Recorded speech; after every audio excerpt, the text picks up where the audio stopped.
শ্রীলঙ্কা ক্রিকেটে এলো বড় পরিবর্তন। কেন্দ্রীয় চুক্তিতে এবার যুক্ত হয়েছে কঠোর নিয়ম। পারফরমেন্স ভালো না হলে সরাসরি যাবে বেতন কাটা। নতুন চুক্তি অনুযায়ী যে কোনো ফরম্যাটে সিরিজ হারলেই ক্রিকেটারদের ম্যাচ ফির 10% কেটে নেওয়া হবে। বোর্ড মনে করে এতে খেলোয়াড়দের দায়িত্ববোধ আরও বাড়বে।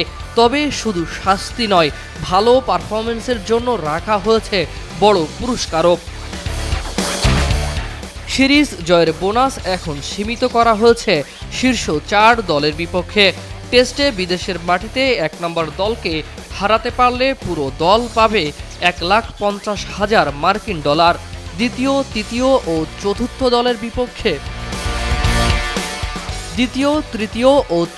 দলের বিপক্ষে জিতলে বোনাস যথাক্রমে $1,05,000, $75,000 এবং $60,000 মার্কিন। ওয়ানডেতে বিদেশে 1 নম্বর দলকে হারালে মিলবে $1,50,000। তবে দেশের মাটিতে একই সাফল্যে পাওয়া যাবে অর্ধেক, $75,000। টি-20তে বোনাস একই রাখা হয়েছে সব ভেন্যুতে। অধিনায়কদের জন্য আছে বাড়তি সম্মানী।